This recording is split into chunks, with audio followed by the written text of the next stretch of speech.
mid to late 20th century.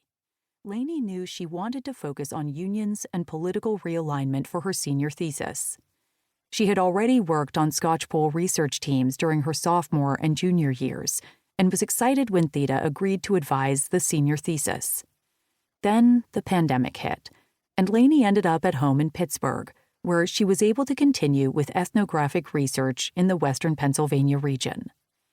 After the senior thesis wrapped up in May 2021, various faculty members in the Harvard Government Department encouraged Lainey to pursue publication of her senior thesis.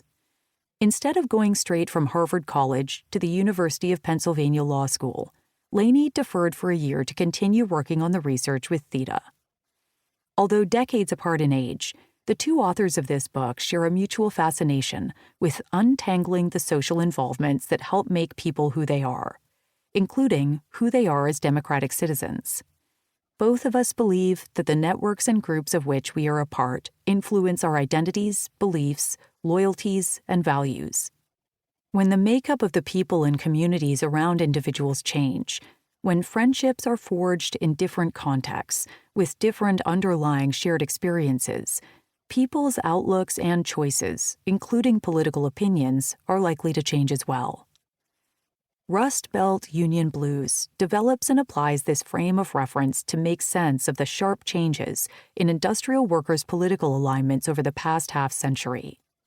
Industrial and trades unions, which used to be part of dense networks of interpersonal and community-level ties, gained much of their capacity to shape members' political commitments from such embeddedness. Though strands of previous scholarship were certainly inspiring and helpful, including community ethnographies and studies of social capital as an underpinning of civic and political behavior, many of the findings in this book took shape from Lainey's interviews with workers and retirees.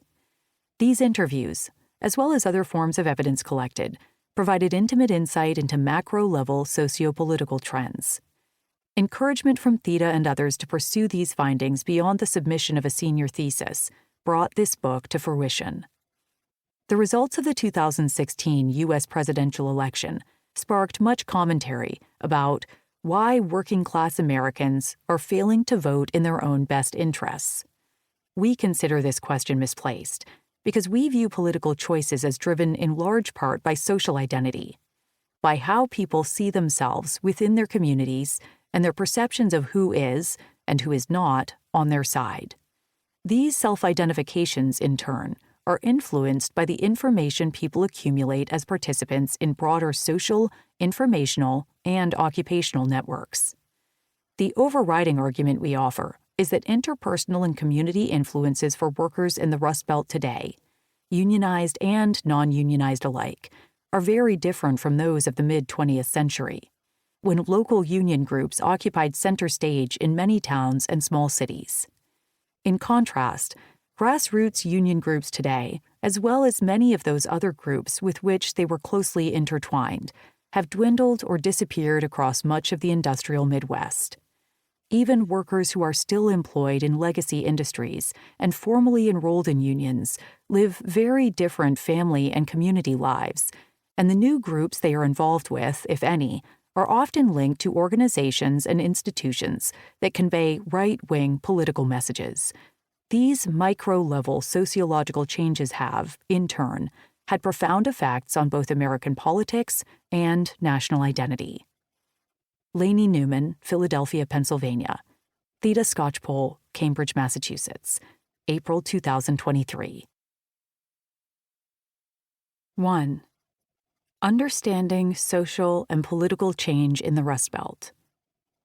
Back in my day, you couldn't find a single union guy who'd vote Republican, declared Herman, an 80-year-old retired steelworker living in the town of Charleroi in western Pennsylvania. Not long ago, his home was the heart of America's manufacturing Rust Belt and a formidable redoubt for the United Steelworkers, USW, and other blue-collar unions. Herman's observations were echoed by fellow union retirees. When I grew up, all steelworkers voted Democrat. That's just the way it was, said one of them. Another retiree laughed as he recalled the looming threat of getting your fingers smashed in.